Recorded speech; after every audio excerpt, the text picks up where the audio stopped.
Hello everyone, and welcome back to another video talking about the introduction to the finite element method, in which we are going to explain the different chapters of a book called A First Course in the Finite Element Method, authored by Daryl L. Logan, the 6th edition. And in today's video, we are going to finalize chapter 3, talking about trusses.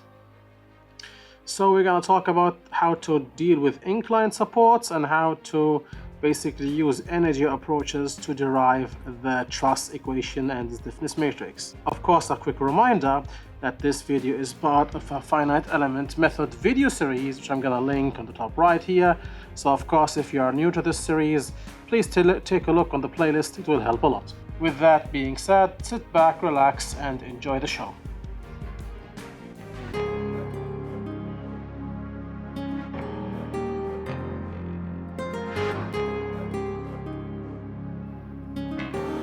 Alright, so as just previously mentioned, we're going to deal with inclined supports, and to explain it, we have a sample truss here. Now the sample truss you see here is made out of 3 nodes, as you can see here. This is node number 1, this is node number 2, and this is node number 3. Of course, this truss is made up of 3 elements. Let's say this is element number 1, and element number 2, and element number 3, although at the moment the numbering of elements is irrelevant to the point. With that being said, you have an inclined support. Now this support is not inclined, and what is the idea and the meaning of having an inclined support? The idea and meaning behind having an inclined support is that the inclined support restricts movements not in the global x and y axis. What do I mean by this? I mean by this that this pin here, for example, restricts movement in its own x-axis and in its own y-axis. And it turns out that its own x-axis and the global x-axis coincide, and its own y-axis and the global y-axis coincide. Now for this roller, for example, it only stops movement in its own x-axis, as you can see here, but unfortunately its own x-axis is not aligned with the global x-axis, and of course now you should be able to smell a transformation matrix here. And indeed, it's the case. Now, please notice that we have a full video explaining how transformation matrices work. This is going to be a simplified transformation matrix for the bigger one.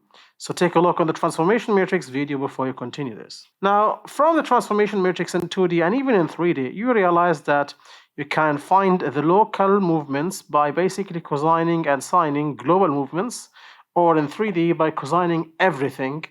And yeah, that's what we can do. Please notice that in the 3D, for those of you who are interested, in 3D, if you have like, I don't know, X, Y, and Z, and you have a vector, let's say the vector is on the ground, if this is 30 degrees, then this is 60 degrees. So in 3D, you would say cosine 30 degrees here and cosine 60 degrees here, but it turns out in 2D that the cosine of 60 is the sine of 30, and that's why you see cosine and sine in 2D rather than the typical cosine and cosine in 3D. There is absolutely no difference in the meaning of those things. It's just a coincidence that the angle between the x-axis and the vector, as well as the angle between the y-axis and the vector, turn out to have a 90-degree relationship if you are dealing in 2D. If you are in 3D, then this relationship no longer holds true unless you're lucky and your vector is on the ground, for example.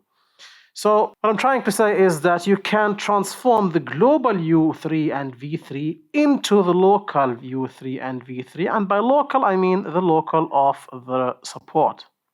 Now, this means that you have a mini transformation matrix and a larger transformation matrix here. What is this transformation matrix? This transformation matrix transforms the movements at the nodes to a new coordinate system. Please notice that in the structure, the only node that needs transformation is node number 3. And you can see that in T1 you have an identity matrix here,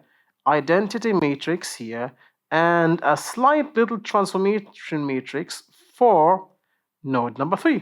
I'm actually thinking of implementing this in Strado, my structural analysis software, because I still have no inclined supports here, but I think this is an easy task for me to implement, so I'm thinking of implementing this in my next update. It's still in beta, so don't expect much. All right, so there is a transformation matrix, and of course you have seen this before, like this next slide. What did we say so far? We said that they are not aligned with the global x and y axis. We cannot simply use U3 and V3. Why? Because the support doesn't resist U3 and V3, it resists its local U3 and V3. And if you program the finite element method, like me, then you should realize that we use something called the penalty method by applying springs of massive stiffness that, how can I say this, that simulate the support. Of course, this will give you an extra node that comes with an extra penalty of calculation cost. But we have computers, and well, calculation cost is like not really that hard for us at the moment. It can get prohibitive, but not from supports. It becomes like, let me just tell you this, calculation effort usually comes prohibitive from meshes. Basically, when you have a plate and you split this into little pieces for calculation accuracy. This is where the calculation effort becomes prohibitive, and we will talk about meshes when we reach that in plates. Regardless, like inclined supports is kind of odd. You have a strange transformation matrix. Now, there is a long story short, you can use the transformation matrix to arrive to a bigger equilibrium equation, in which you have to use the global matrix and transform it again. Why? Because the global matrix is going to work for the global x and the global y. Those are written here. The problem with this is that if you use the global x and global y, you cannot invoke the boundary condition here, because the boundary condition here is in V3, but not in any V. It's in the local V3. So if you just blindly say that F equals K multiplied by D, this will not help you, because yes, you can invoke U1 as a boundary condition. You can invoke V1 as a boundary condition, but you cannot invoke V-3 as a boundary condition, because V-3 is in the local Y of the support. So I can't do anything. So what's the idea? You have to transform your problem only at the point of interest into local coordinates. And how do you do that?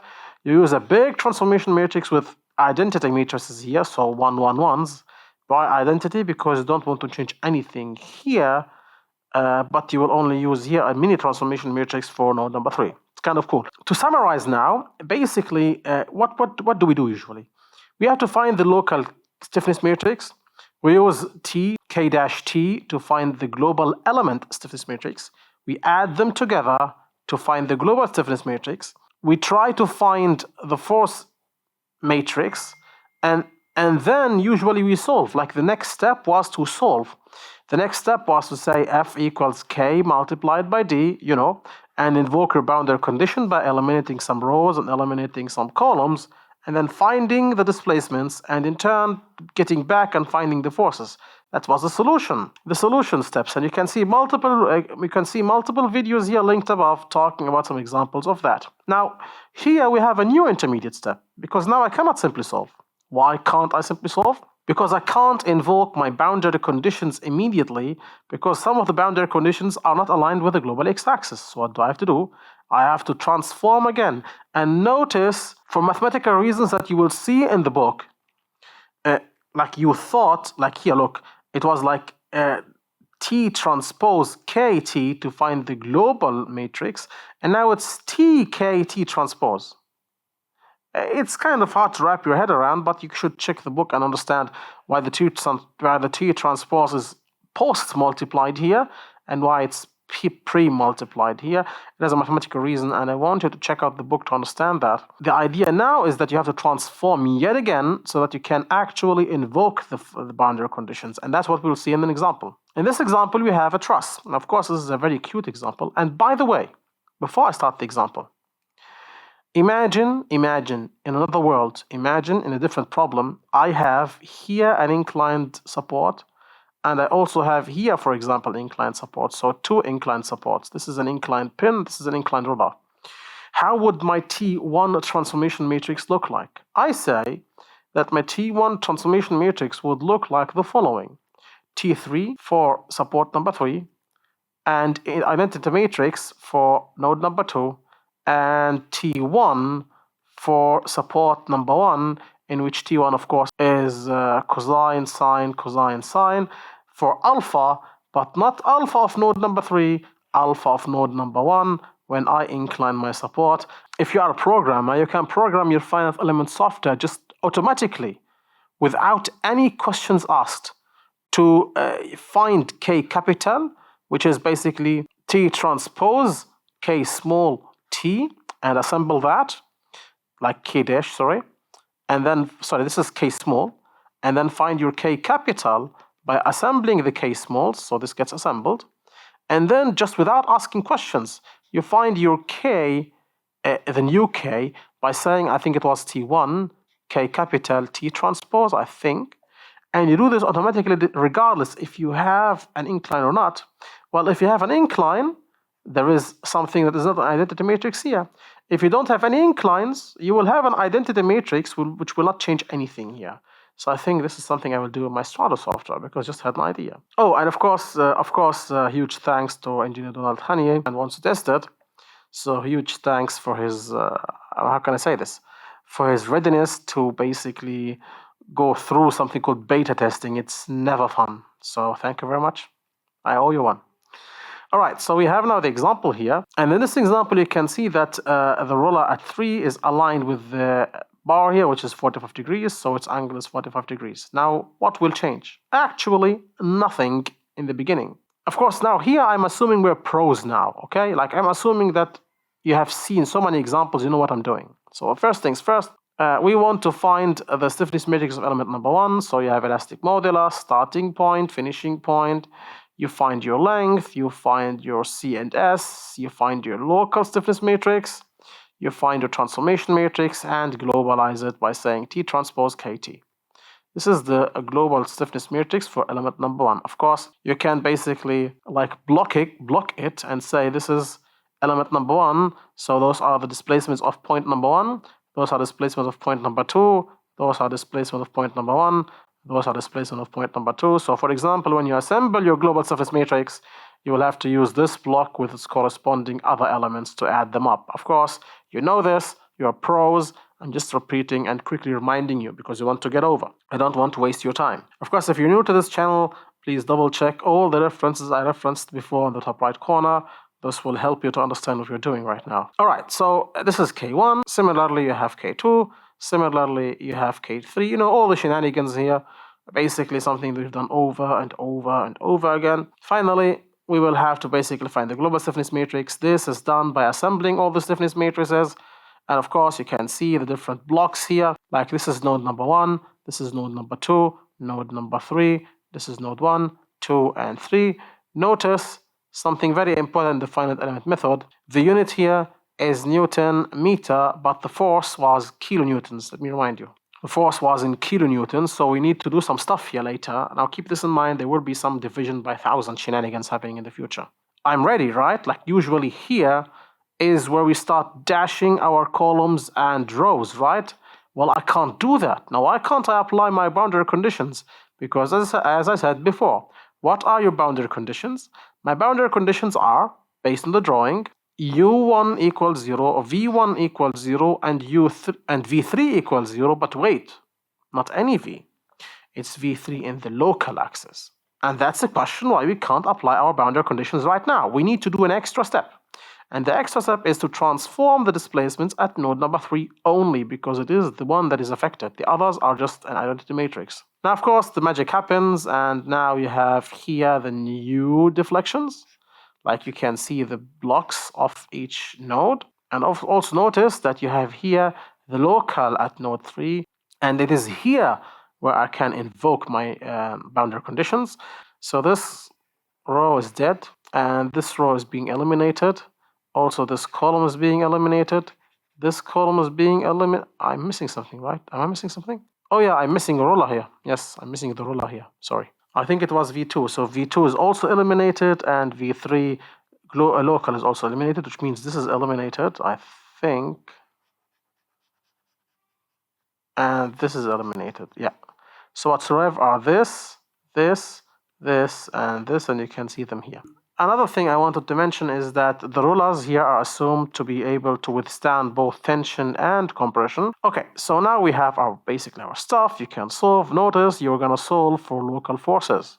Also, if there is any force applied on 3, like let's say there is a force applied upwards on 3, you cannot just use this force in your F matrix, because you have to cosine and sine it and use the local axis here.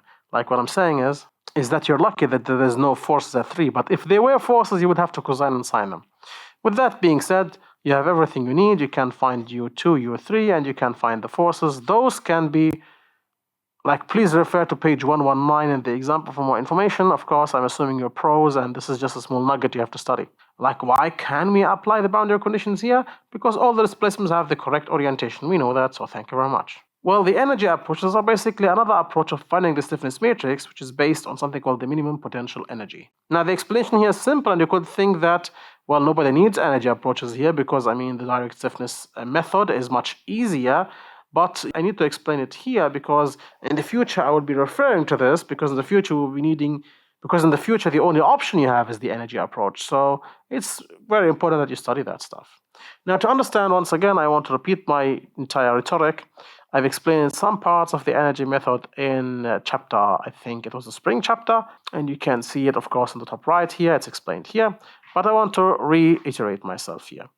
A member can only be in equilibrium when its potential energy is at minimum. If you have any potential energy more than the minimum, this means that the structure can lose potential energy because it's not minimum, right? And this excess potential energy is basically lost in forms of movement. What does it mean to have something higher than minimum? It means that you are not finished deflecting, basically. So the potential energy is basically the internal strain energy plus the external force work. And how do I understand this? Well, you need to calculate the strain energy and you need to calculate the external force of work. Now, for those of you who are familiar, they know how those work works. No pun intended. So the idea of, I will just try to dissect this one by one. So you have basically a bar, and this bar wants to extend in the x-axis because it's being applied a positive force. Now, can you find the work of the internal forces? The answer is yes. If you take a small piece of that structure, you will notice that, of course, it has its small, I'm going to say, now it's called differential piece or infinitesimal piece, but I like to call them micro pieces because, I mean, yeah, I keep saying this. I don't care if I sound smart or not. I want you to be smart, so it doesn't matter how I sound. I'm not going to call it a differential element. I'm going to call it micro element because why not? All right, so what do I have here? Well, let's think about this. The work equals the force multiplied by a displacement. So on this element, what is your displacement? Well, you have a strain, and you know that strain multiplied by the original length equals displacement. You can see the displacement du equals the original length multiplied by the small strain here. So the information equals microstrain by original length. What is the micro force? Because, you know, you need force and displacement for work. The micro force is, well, stress multiplied by area. Now, this is your stress, and it's multiplied by an area, which is delta y multiplied by, or small y multiplied by small z. This is exactly here. So adding everything together, you have sigma x, micro y, micro z, and micro strain, all of them basically giving you the energy on this small unit, and that's why we call it micro energy or infinitesimal energy. And that's what we need to sum up, because in the end, this is the energy of a little itsy bitsy small piece in the bar, but we want the energy of the entire bar, so you have to add all the small energies up.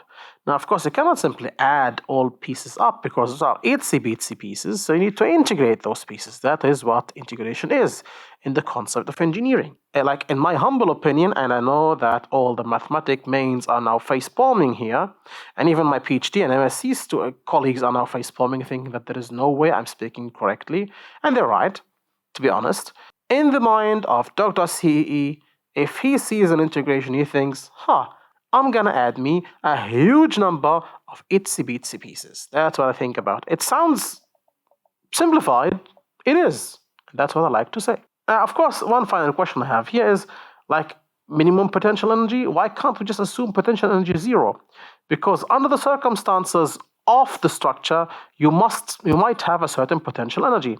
Allow me to explain. If you have a spring, Now the spring here, without any weight, is at potential energy 0. Of course, we're not talking about the gravitational potential energy. This is at potential energy equals 0. Now when you hang a load on it, at 0 seconds, it's not in equilibrium because it will be able to move. There is some potential energy to be shed. So it moves up and down, up and down, up and down until it reaches a certain level in which it stops moving. This is called the level of minimum potential energy. The potential energy in the equilibrium point is not 0, by the way. Why is it not 0? Well, I can prove it to you. If you get a pair of scissors, or cross blades, as the people of some regions call them, if you get a pair of scissors and cut the spring, what do you think happens with the spring? The spring will immediately contract back to its original length. So the spring is under elongation, which means that it has some potential energy that it can bleed out if you remove the force. So the potential energy inside the structure is important for achieving the equilibrium of the structure. This is really high-level stuff. You might need to hear this multiple times, but I think it makes sense. Of course, now we start an onslaught of mathematics. Suddenly, we need to do everything. So remember that this is our equation, right?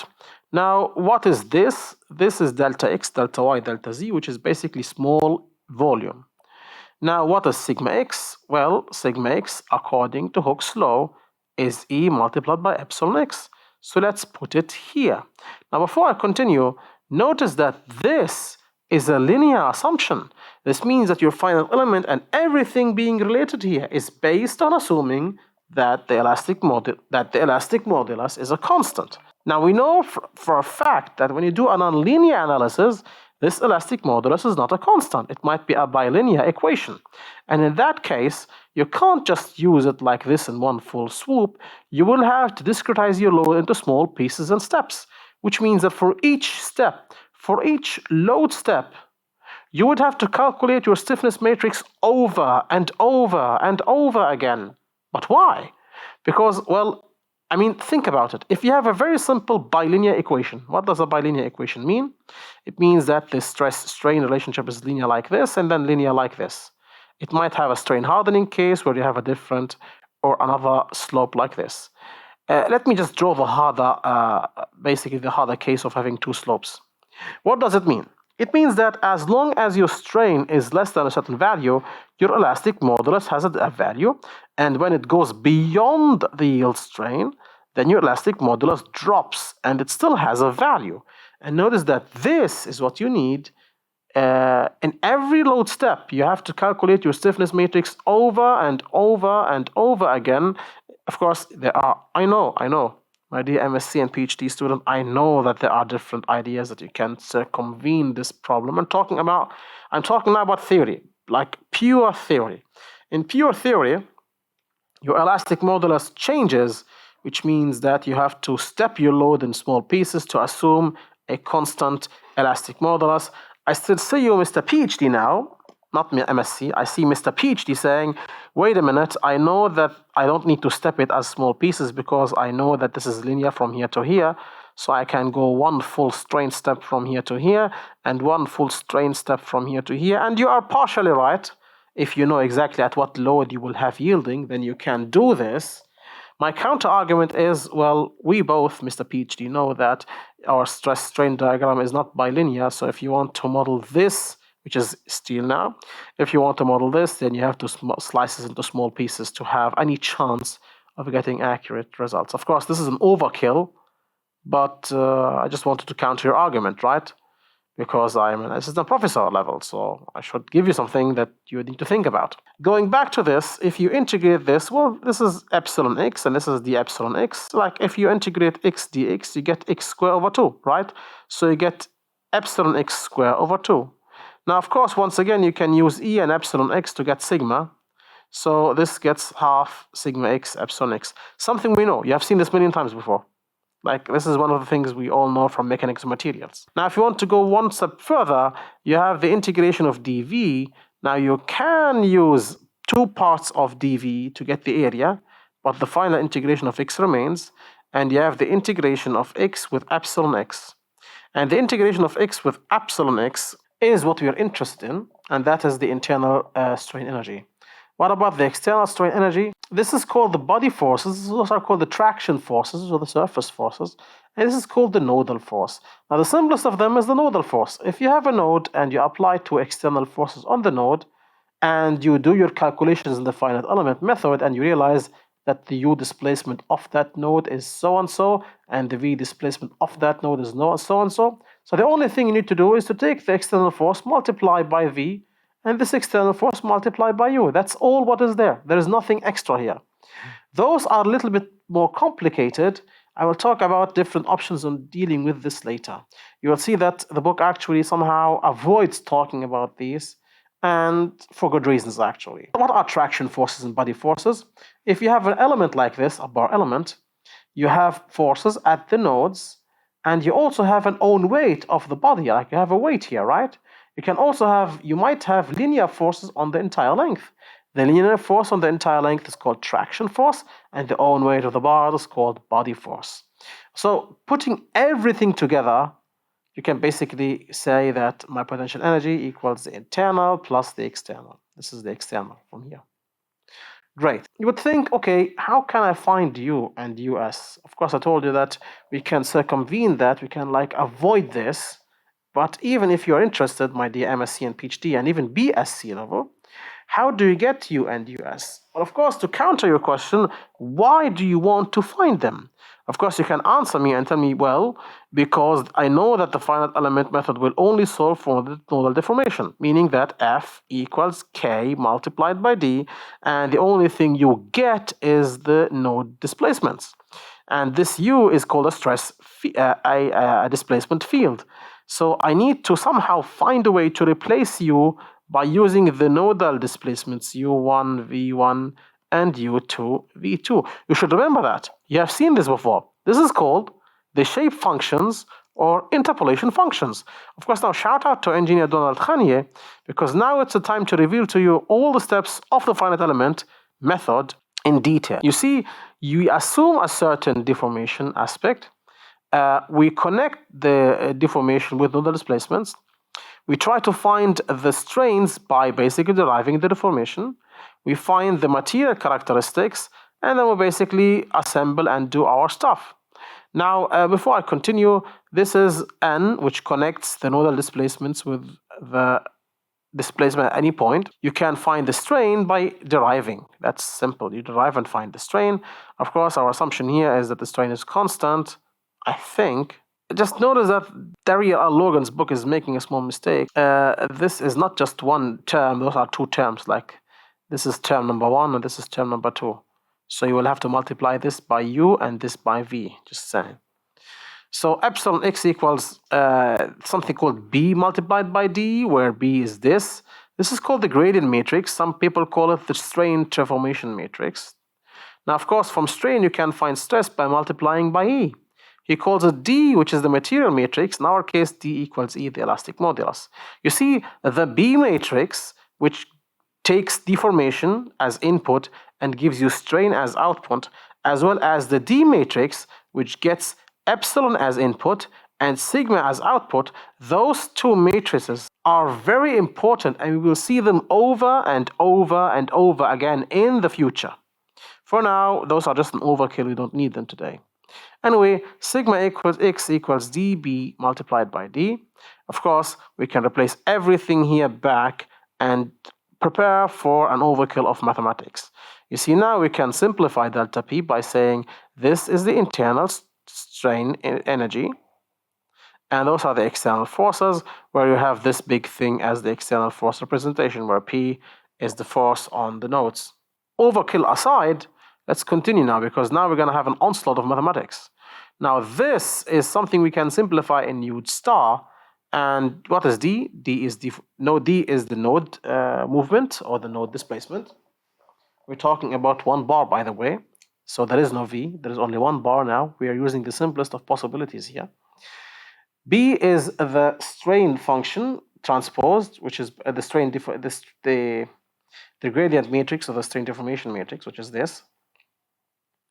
This is the material matrix, and this is the again, the strain deformation matrix.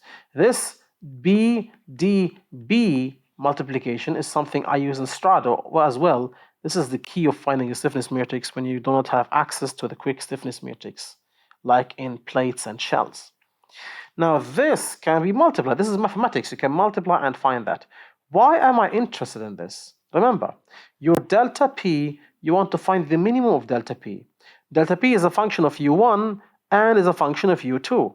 So now you have to, you can see it here even. You have to partial derive delta P with respect to U1 and partial derive delta P with respect to U2 and then equalize those to 0 to try and find the minimum potential energy. And do you see it? I see U1, I see U2, I see A E over L. Look at this. A multiplied BE over L, because this L will eliminate the square. So I can see AE over L.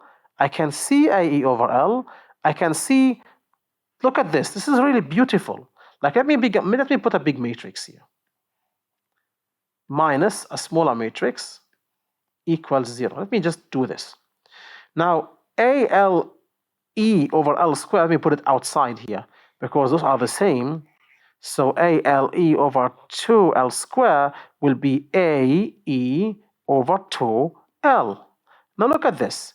You have U1, U2, U1, U2. So I can just put here U1 and U2. What are the factors? 2 minus 2 minus 2, 2. Guess what? This 2 will eliminate all those 2's and you will have 1 minus 1 minus 1, 1. This is a stiffness matrix. Also, F1x, F2x, you can rearrange and say F equals K local multiplied by U local. And that's how the stiffness matrix was derived. I mean, take a look. This is really cool. Now, I want to just quickly say that we are sacrificing something here. We are just ignoring something called the traction forces and something called the body forces. Now, how do we deal with that? We have ignored them. Well, there are two options. Option one is the easy option. You take the resultant, like for example, you find the total weight and divide it by 2 and put half of the weight on each node. Or you can, of course, use a little bit more complicated method, which basically relies on you finding those integrations. Okay, so basically that's that. That's everything I want to talk about, I guess. So that's how we have derived the stiffness matrix. So there are more details in the book. I really recommend that you read it. So yeah, that's everything I wanted to talk about in this video. And with that, I have finished chapter 3 in the book, A First Course in the Finite Element Method by Dariel L. Logan. And before I finish, I want to give a huge CEE-sized shout out to our dear channel members whose names are going to be shown on the screen. I would like to thank them from the deepest of my heart because with their support, they allow us to basically push those videos at the quality we have. Of course, they are encouraging us to push ourselves even further and further. Of course, with that being said, I hope that you enjoyed the video and that it was beneficial for you. And of course, if you have enjoyed the video, then please like, share, comment, and subscribe, especially subscribing, because it helps increase the reach of my channel. As per usual, this is the Civil Engineering Essentials channel, and we'll catch you in the next video.